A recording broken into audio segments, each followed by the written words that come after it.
think that actually sometimes generates better ability to ask questions, and we'll see, maybe we'll have more people next time.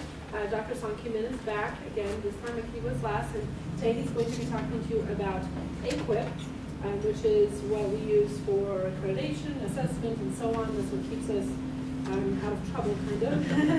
And then Dr. Dennis King is here, and he will be talking to you about predictive analytics and starfish. You've probably seen starfish emails go out. We'll probably clarify that a little bit and talk about the importance of it and the implications.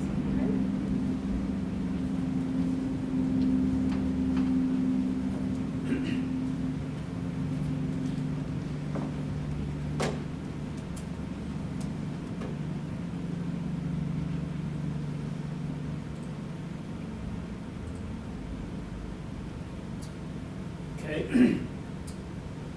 So this is about the remote. Dr. Min, do you want a remote? Would you like a remote? I have one. I don't need it. That's Okay. That's okay.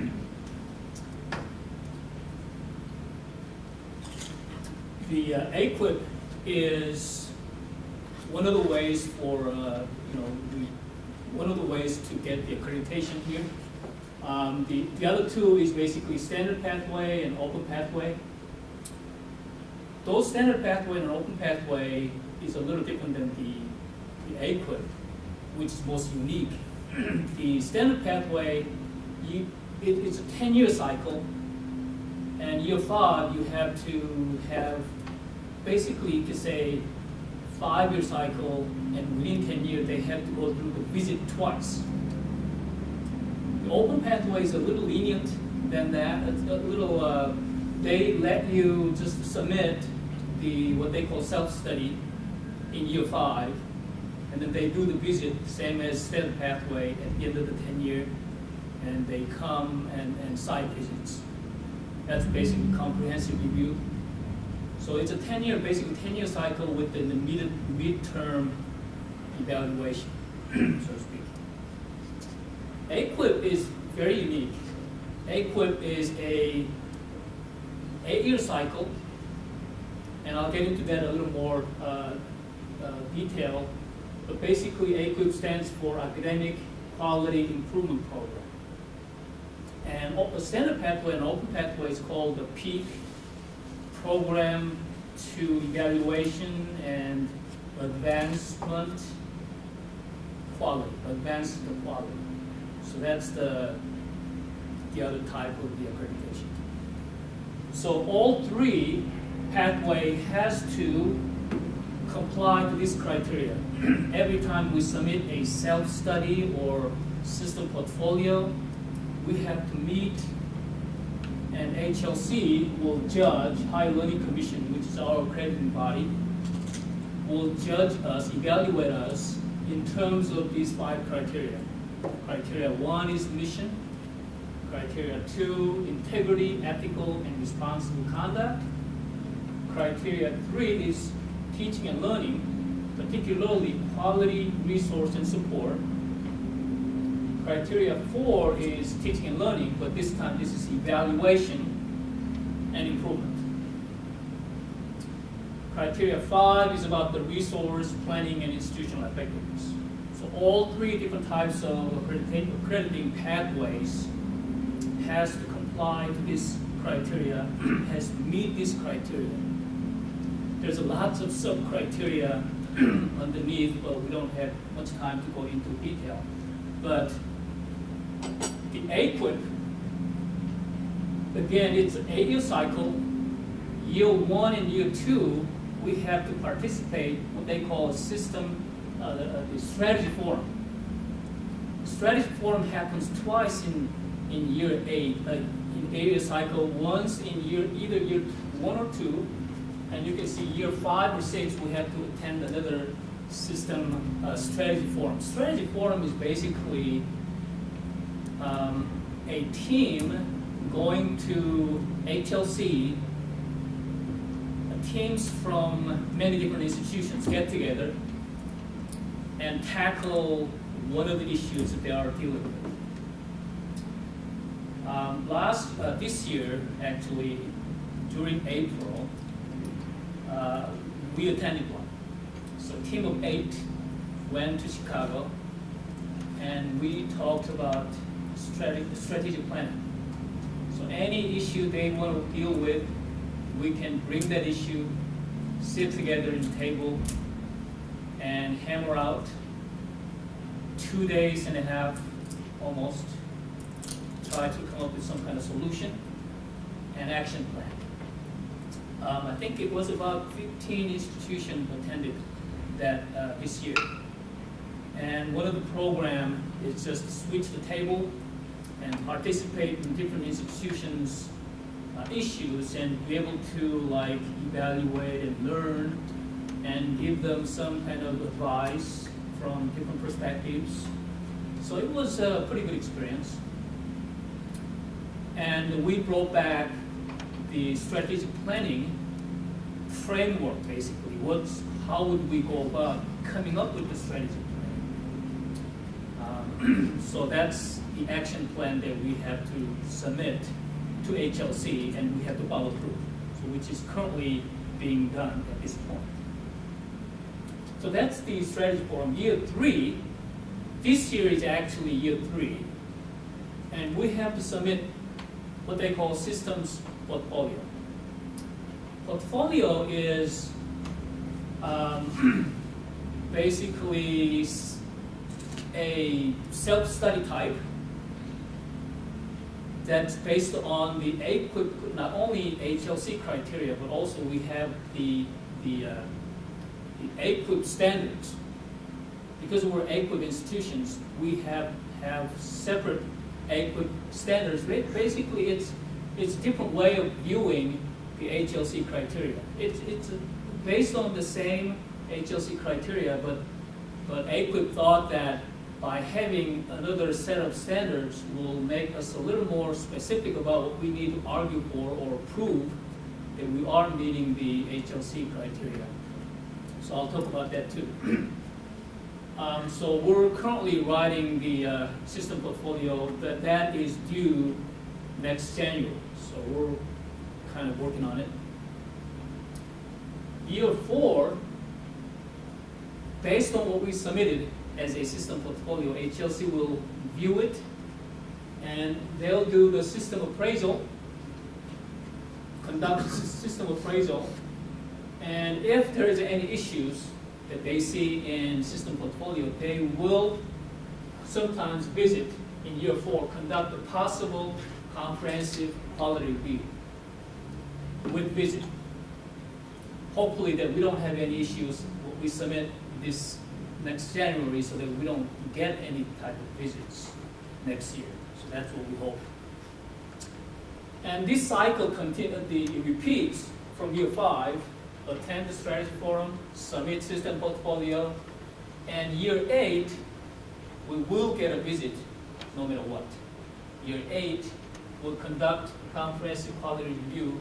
They'll visit us and see if what we said in the system portfolio is actually true, and they're trying to see if everything is okay. So that's basically the 8-year cycle. Any question on this one?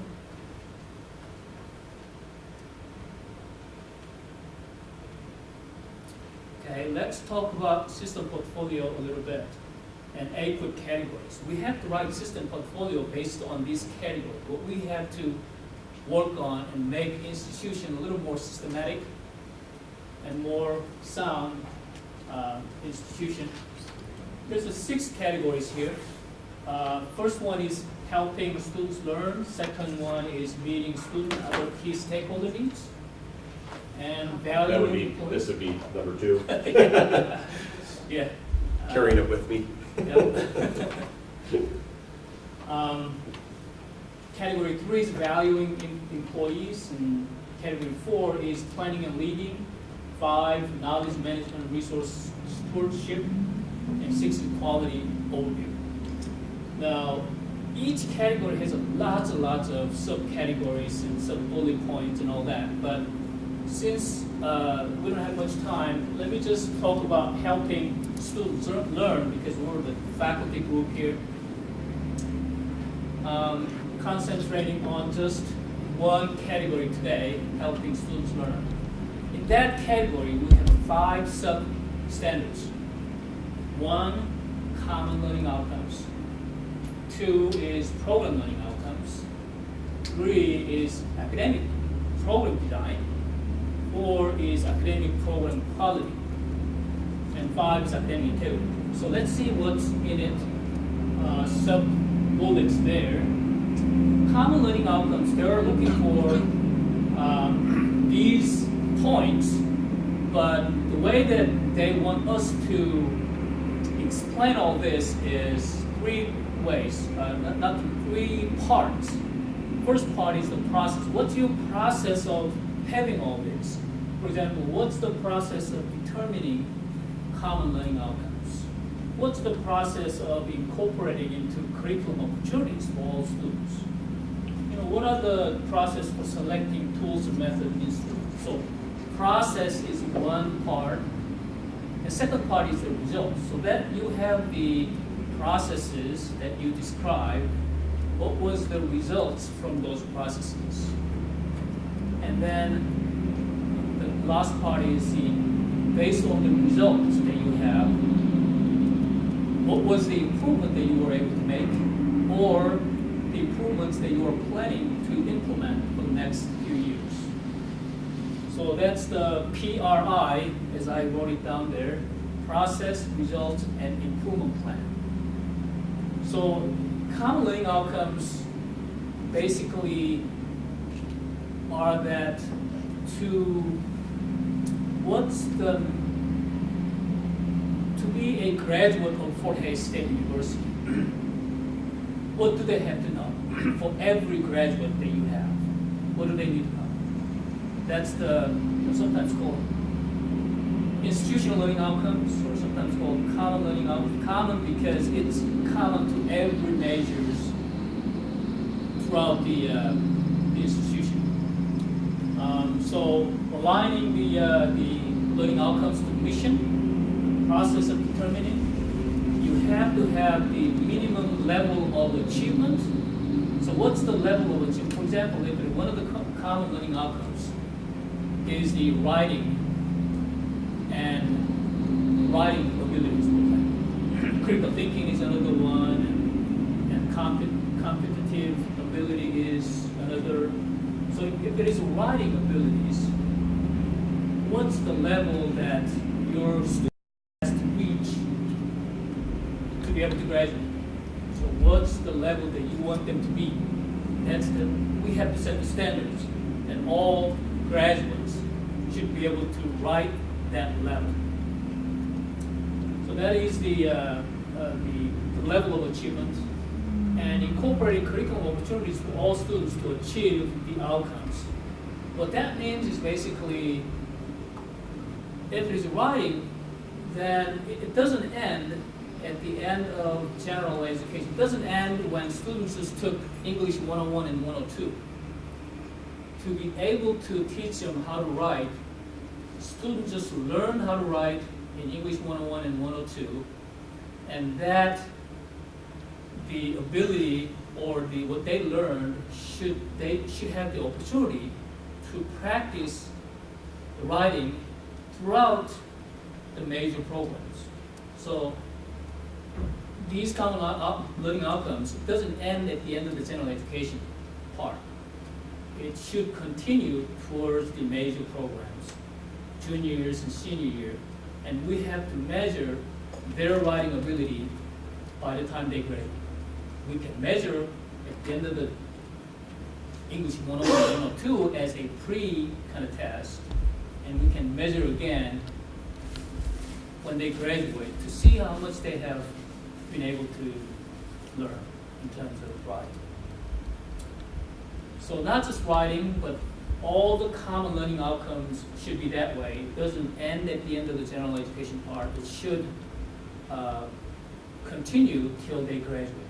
What that means, though, is that each faculty has to give a student's chance to practice their general education competencies, for example. If every test is based on multiple choices or assignments, is not about writing, and they can graduate without any kind of writing practices or writing assignments, their writing ability cannot really grow.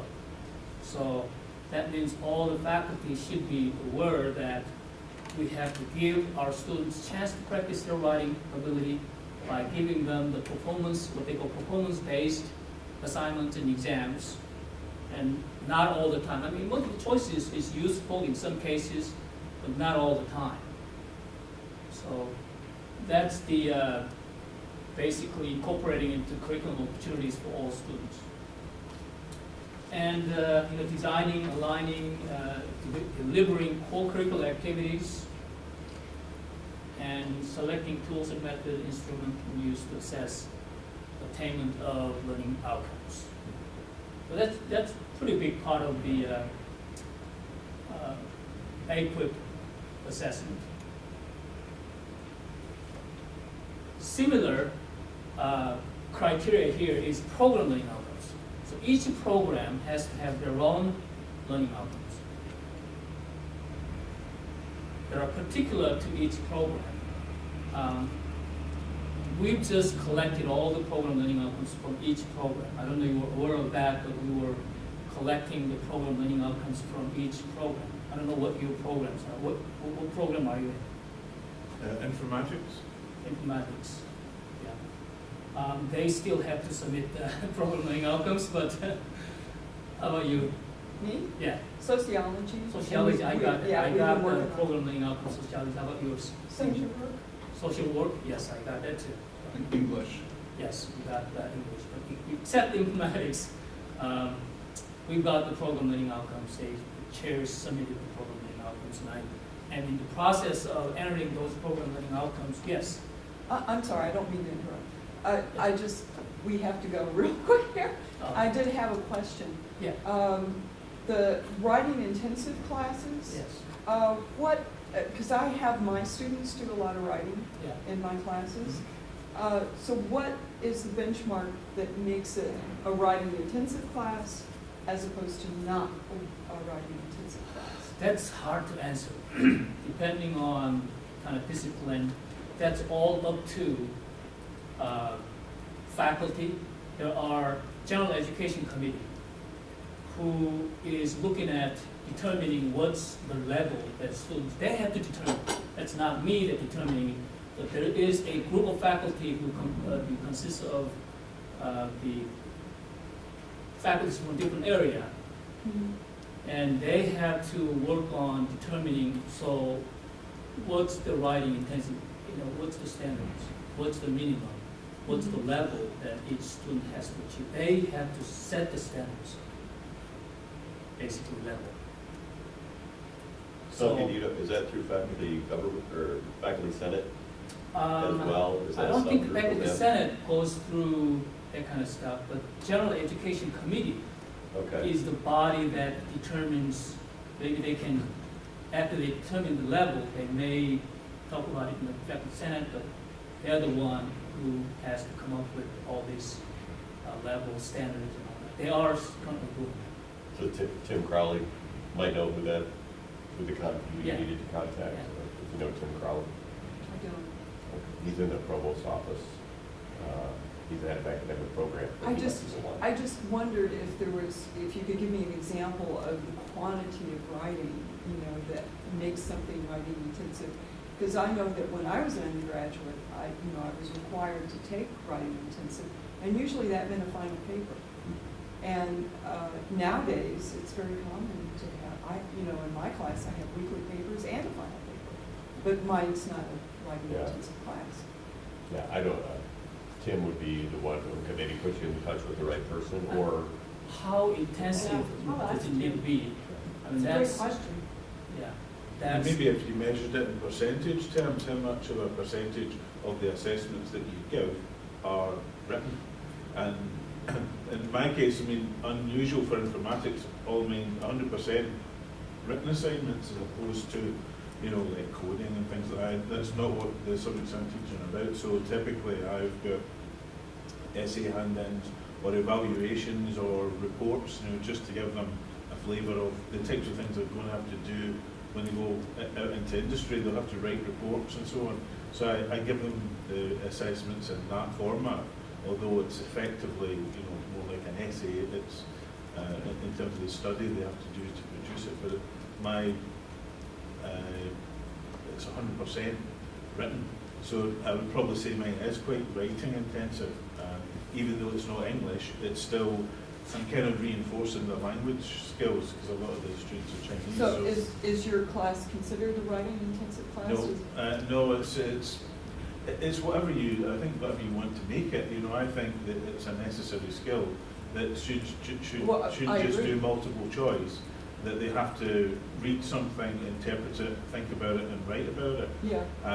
And not maybe as critically as they would in English literature terms, but they still have to evaluate from a business point Put their of view. thoughts in Yeah. Yeah. So I just want to see that on a piece of paper that they can do that. And so I think it's better than the multiple choice, which I don't think, I've only ever used that once. So I've switched on the assessment to written as opposed to multiple choice and exam, because typically they're not as useful.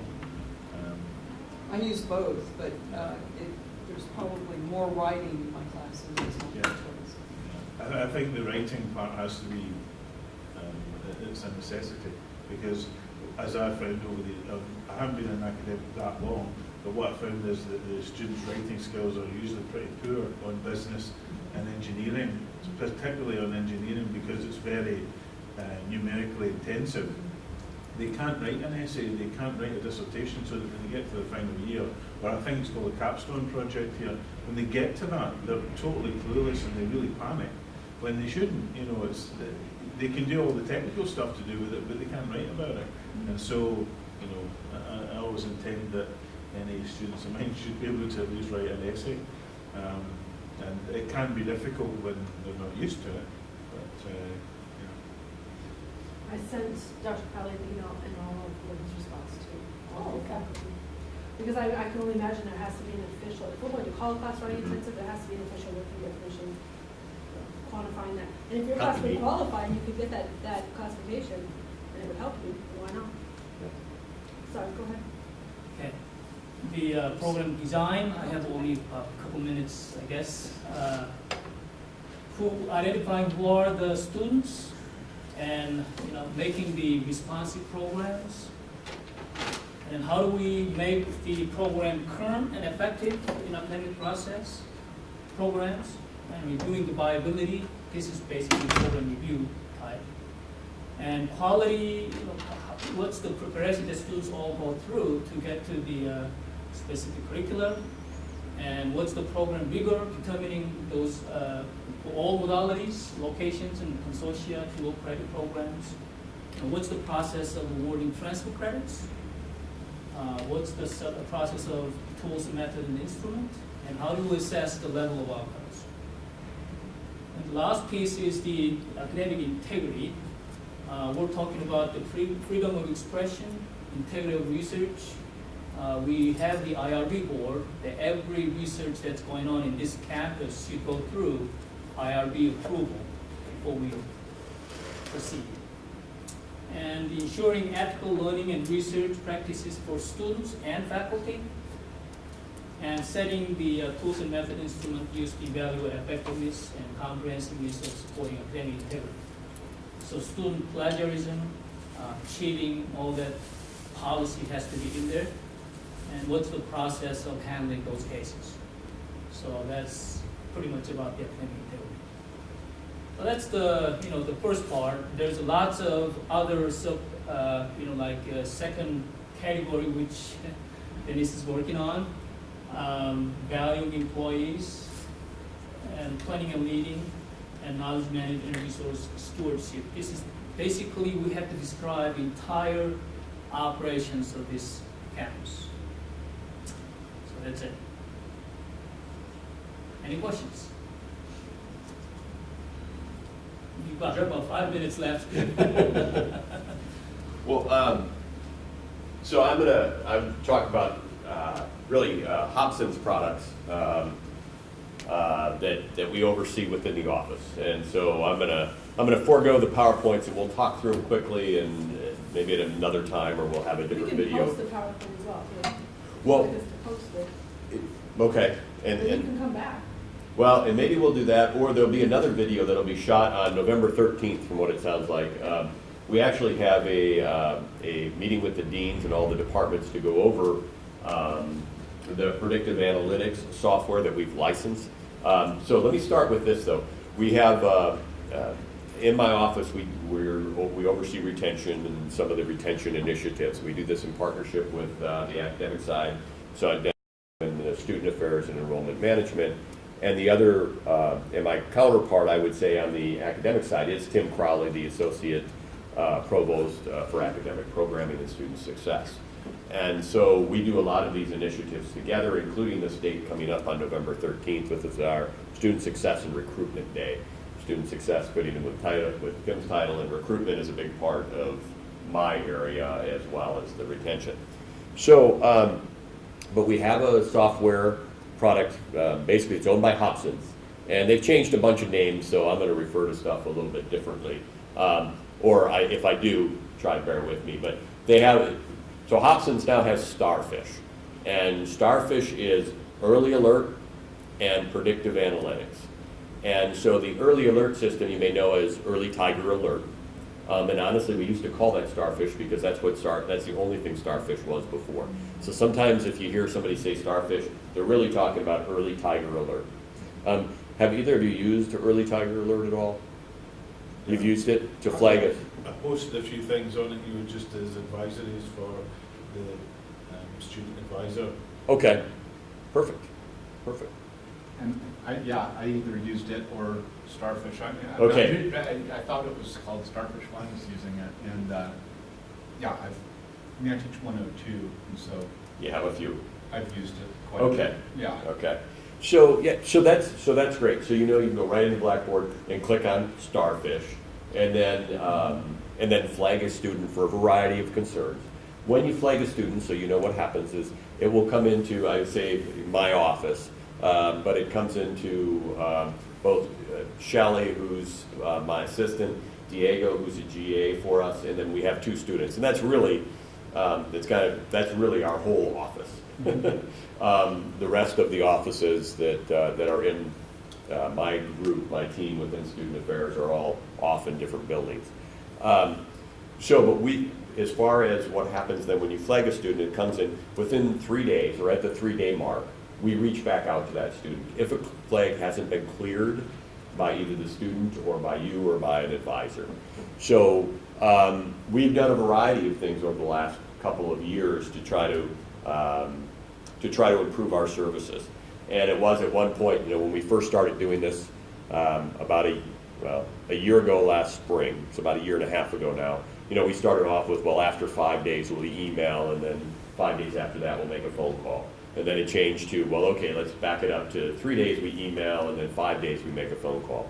And as we just handled a larger volume, which was great, because the first semester we did it, and we've had Starfish since 2009, and there was a large use, and then it just kind of died off, and there wasn't anybody really out promoting it or working with it. So when we first took it into our office, there were about 276 flags raised in the spring of 16.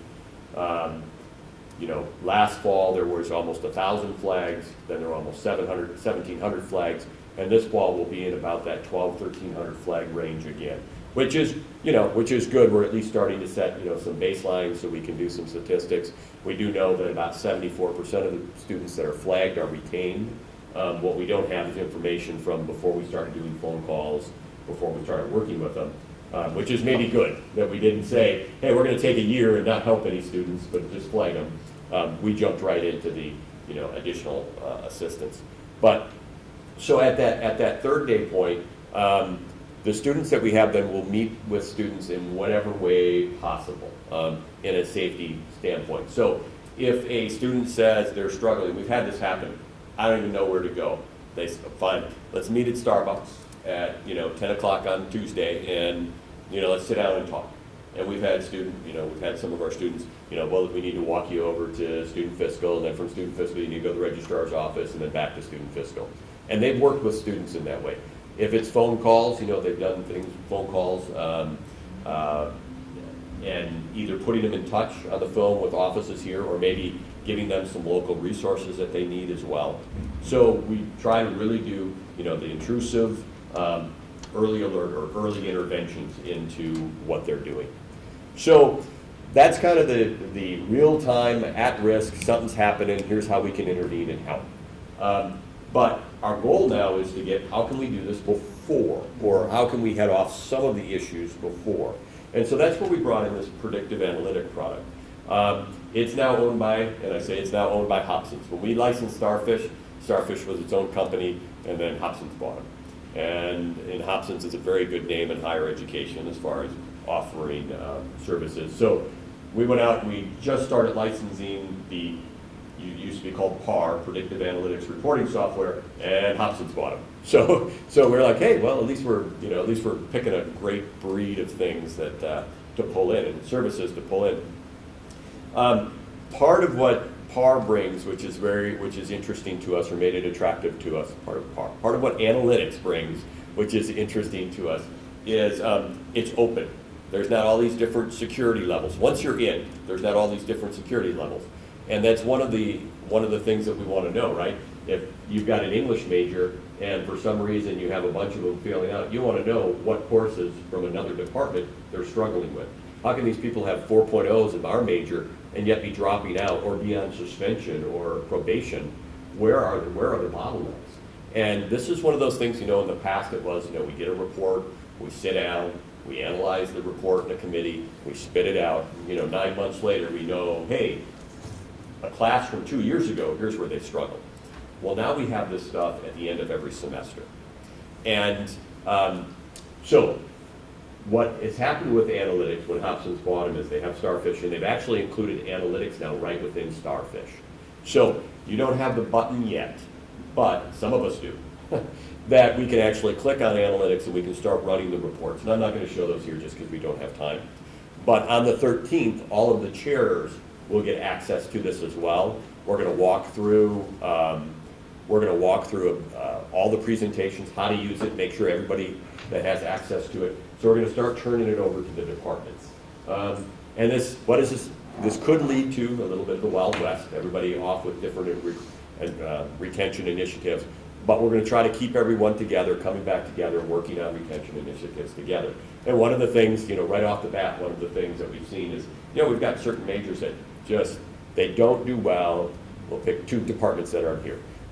This major doesn't do well in chemistry, this major doesn't do well in biology, for whatever reason. And so let's talk about scheduling. If we're running all of these students that tend to struggle in chemistry but do well in biology into chemistry classes because of our schedule, well, how can we change that? How can we change that on the gen ed side and say, well, no, let's run major A into biology, and major B, which is the reverse, how can we run those more through chemistry? And we can do that just by changing some schedules that we have. And so we've got a lot of different things that we can look at once we have all this data. We do have presentations for every department about, here are the major courses, here's how your students do in the major, here are the areas that your students struggle in outside the major, and in the other departments as well. And we'll be turning that over on the 13th as well, and starting to work with the departments to come up with really 3 retention ideas or 3 retention questions that they have, and then how they can find that in the analytics system. And as we go forward, we'll be opening up more and more access to it.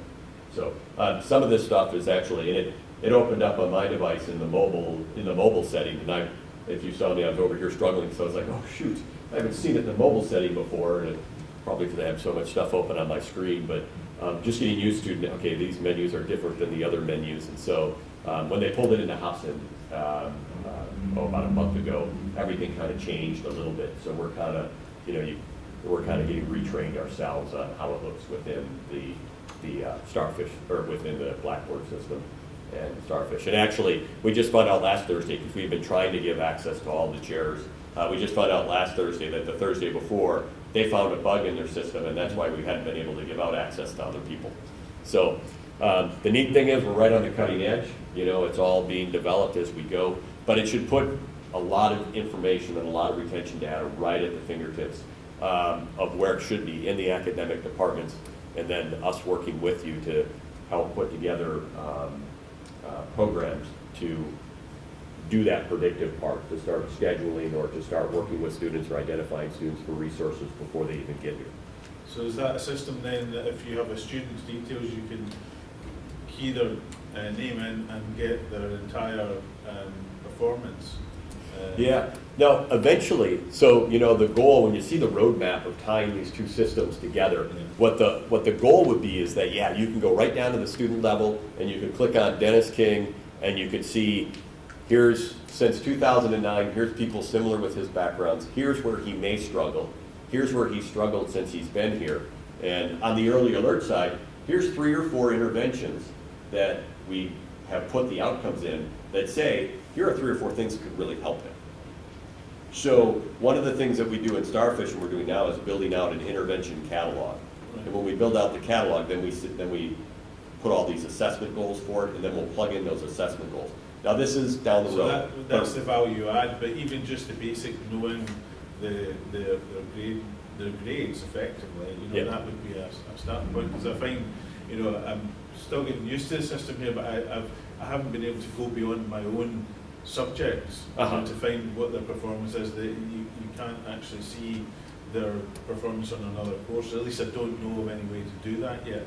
Yeah, not without that security access. Yeah. And at this point, PAR or analytics wouldn't give that to you, but within Starfish you can see how and I say that, I know I can see how they're performing in all of their classes, but I don't know if you can see how they're Well, performing maybe in that other you classes. have the necessary authority. I do. I have more authority than I know what to do with as far when it comes to that. So I just click on the few things I know, just so I make sure I don't bring the system down. Right, okay. Are students going to have to opt in for that, or No. will that be?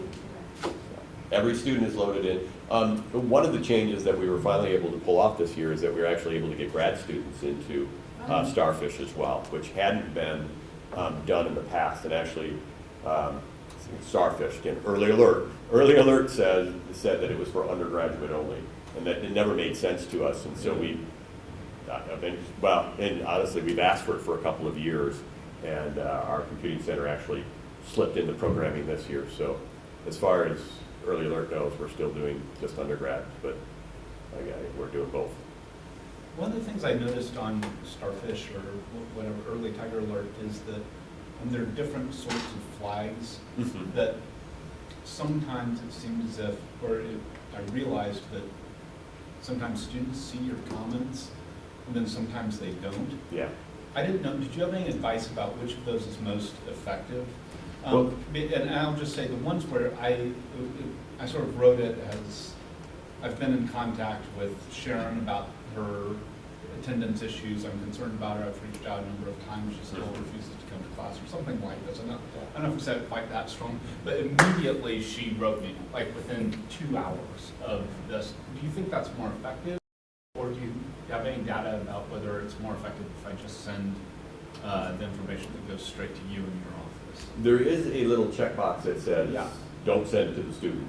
Yeah. And so you could click that if you didn't want the student to get it. But the more information you can supply for us, the better. Okay. And so whether you want that to go to the student or not. Now remember, they are records. Sure. And if they're open, if somebody wants to request their records, we will turn them over to them. So, I know sometimes we want to write something like, well, I've worked with this yo-yo and he did it, and not meaning anything bad by it, but it definitely can be construed in a different light.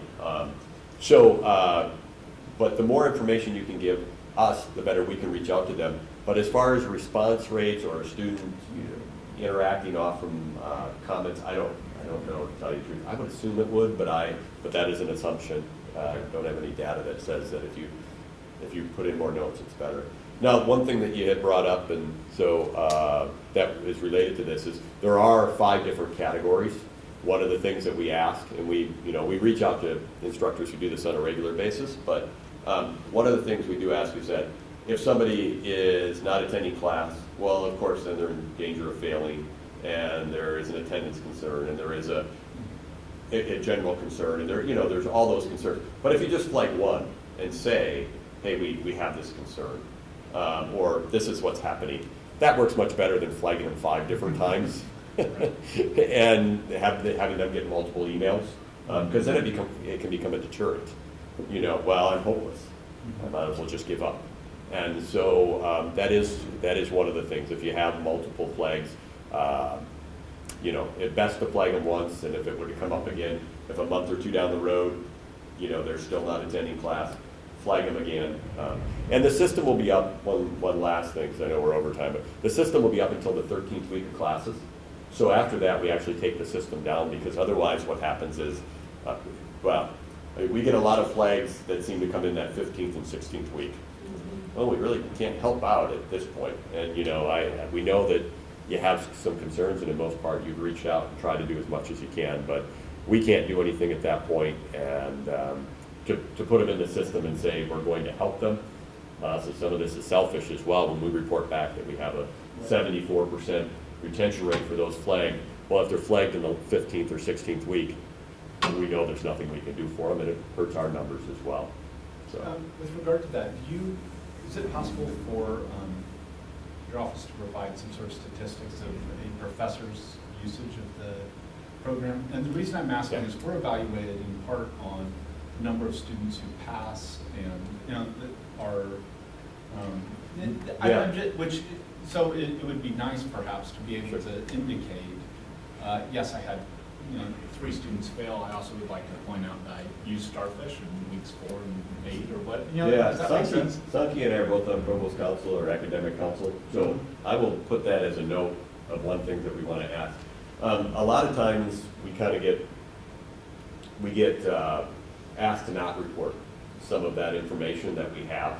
There's a lot of features and functionality in some of the software tools that we have that could give a lot more data, honestly, as far as how many times a faculty member logs in, how much time they spend, how much you know, a lot of the stuff we can track with students, we can track with faculty as well. But we turn that off when we work with faculty senate, the academic departments, and the deans, and they say we don't want this data, or we do want that data, and so we turn that stuff off if it's not wanted.